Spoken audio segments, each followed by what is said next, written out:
salaamaaleykum rahmatullah salaamaaleykum rahmatullah taala wa barakaatu seen mbokk Babacar Gueye moom mooy dellu siwaat di waxtaan ak yéen sur une dimension très importante de l'acte 3 de la décentralisation qui est la cohérence territoriale. Donc construire le pays à travers nos territoires. Donc le diagnostic ou bien la réflexion faite en 2013 est une réflexion très importante dont nous vous proposons certains éléments, certains aspects qui ont été retenus par le comité de pilotage.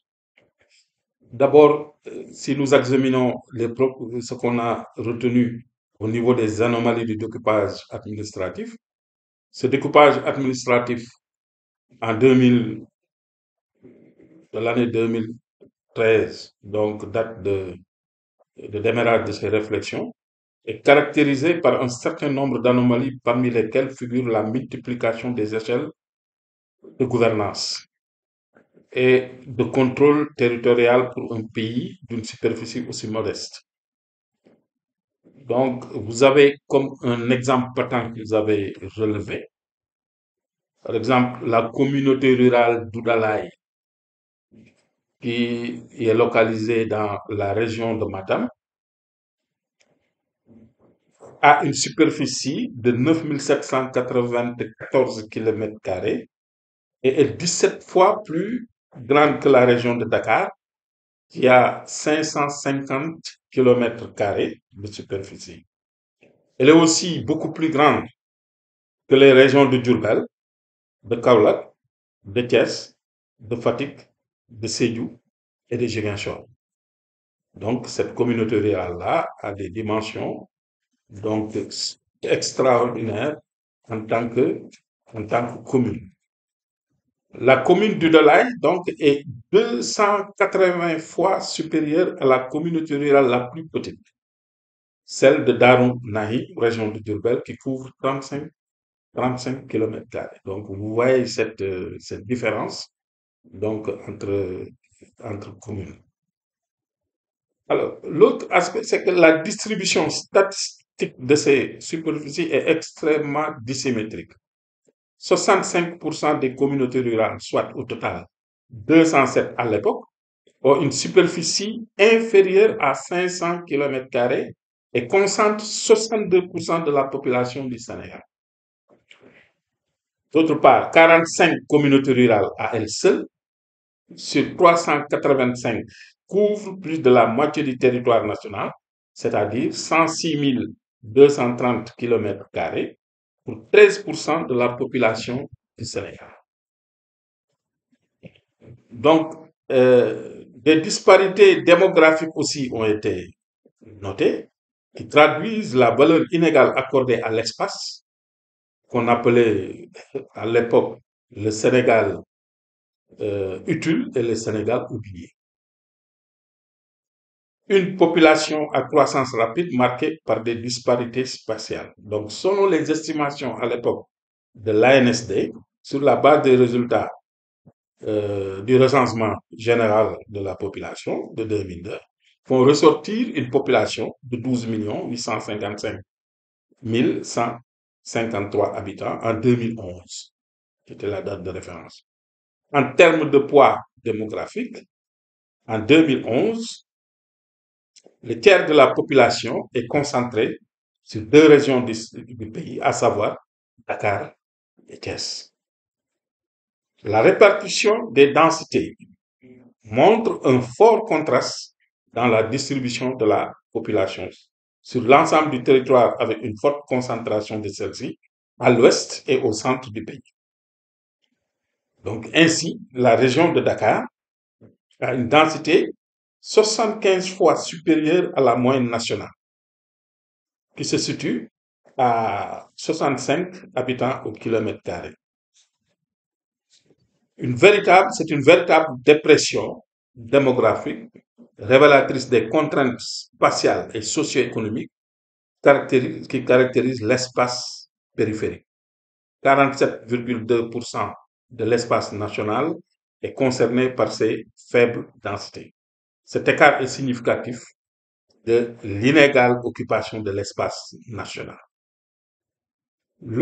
À cette époque, le taux d'urbanisation était estimé à 47,5% pour un pays agricole.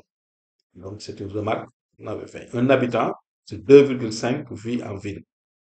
La poursuite de cette tendance devrait entraîner en 2000 un taux d'urbanisation égal à 56,4% en 2021. Donc, il apparaît que les zones les plus densément urbanisées sont situées à l'ouest du pays. La ville de Dakar et son double Pikine-Guédiawaye polarisent l'essentiel de la population urbaine. Donc, l'évolution du taux d'urbanisation constitue un indicateur majeur à prendre en compte dans l'architecture territoriale proposée. Un autre aspect est relatif à la hiérarchie urbaine qui est marquée par une macrocéphalie. Le dispositif urbain sénégalais est un système macrocéphale.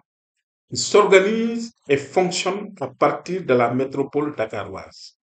Grâce à ses fonctions de direction politique, administrative et de gestion économique, Dakar est le pivot du système spatial sénégalais. La métropole nationale englobe Kin, Guédiawaye, Rufisque, Dakar, Bargny, avec une population à cette époque urbaine de 2 647 751 habitants en 2011 et une prévision de 4 292 700 habitants en 2021. Donc, elle se distingue par le grand rôle qu'elle joue au niveau du pays en tant que capitale d'État, centre administratif et économique et socio-culturel.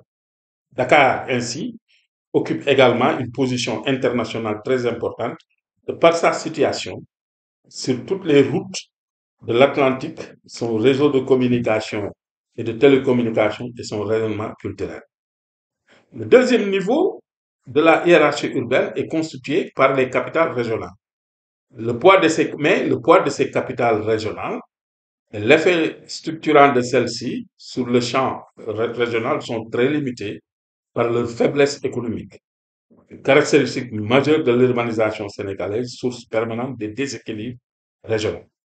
Les moyennes et petites villes se caractérisent par leur faible attractivité spatiale du fait de l'inexistence d'une base économique. Ce sont des centres urbains dont l'attraction correspond aux limites de leur circonscription administrative. Donc, on pourra noter aussi qu'il y a des disparités socio-économiques.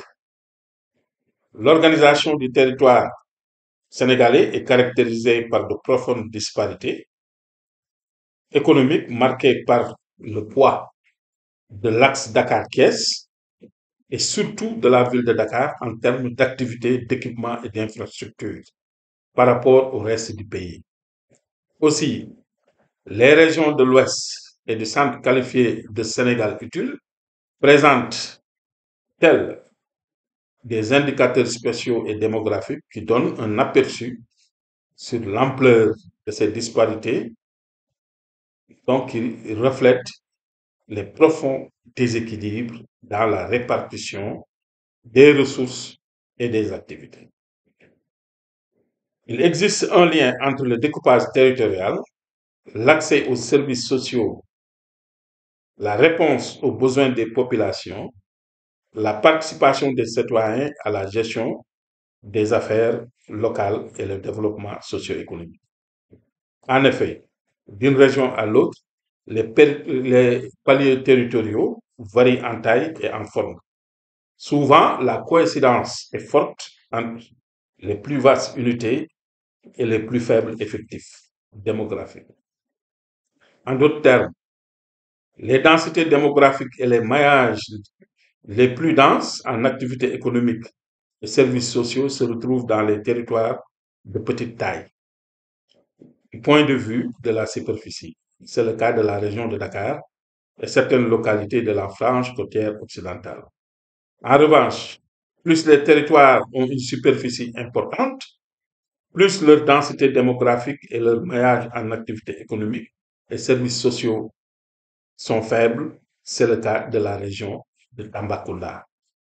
Cette analyse pose donc le problème des interactions entre coupage territorial, gouvernance locale et développement socio-économique. Les subdivisions territoriales et administratives ont donc des conséquences sociales quotidiennes. L'accès aux écoles, aux structures de santé et autres services sociaux peut varier d'un territoire à un autre en fonction de la forme du territoire et de la localisation géographique de ces services. Donc,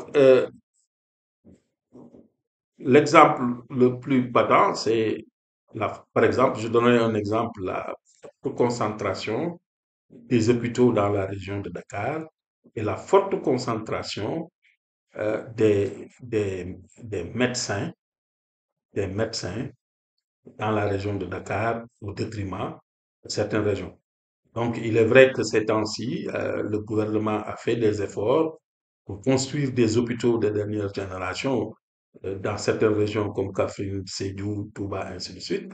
Mais à l'époque, en 2013, donc les indicateurs étaient vraiment déséquilibrés. Dakar concentrait pratiquement plus de médecins que les autres régions.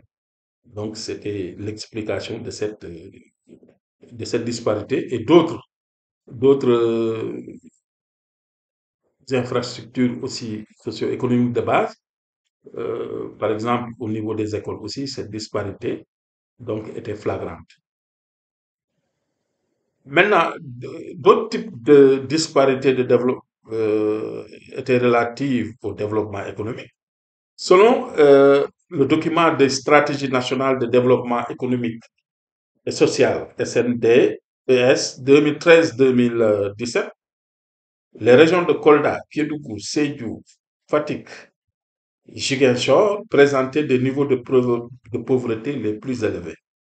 Paradoxalement, certaines de ces régions recèlent d'énormes potentialités agricoles et minières. Il résulte des déséquilibres susmentionnés, une inégale répartition de la richesse et de la pauvreté sur le territoire national. Cette situation est également liée à la concentration des industries, des emplois, des investissements et des opportunités économiques dans les secteurs secondaires et tertiaires au sein de la région de Dakar, ce qui la rend plus attractive et plus compétitive que les autres. Ces inégalités doivent impérativement être corrigées pour ne pas compromettre l'objectif de l'équité territoriale en matière de développement économique et social. Donc, c'était euh, la proposition faite à cette époque. En synthèse, la rapide analyse effectuée précédemment montre que le dynamisme du Sénégal dans un ensemble plus large est la nécessité d'une articulation des échelles. Donc, on avait constaté que le déséquilibre territorial du pays avec un taux d'urbanisation rapide qui va se poursuivre, les enjeux d'organisation de l'espace et de préservation du cadre de vie, l'accès de chacun à des niveaux de services de proximité suffisants, notamment dans les domaines de l'éducation et la santé. La cohérence territoriale recherchée doit pouvoir répondre à ces différents facteurs par des objectifs ambitieux. Il s'agit de la construction d'une démarche de développement durable des territoires à positionner donc le Sénégal au sein de l'espace régional. La capacité à polariser les différents niveaux de services nécessaires à la vie quotidienne des habitants et à organiser leur répartition équilibrée et équitable dans tous les territoires. Donc, nous vous remercions et vous donnons rendez-vous pour les prochaines vidéos pour les propositions faites par l'acte 3 au niveau de la cohérence territoriale. Je vous remercie.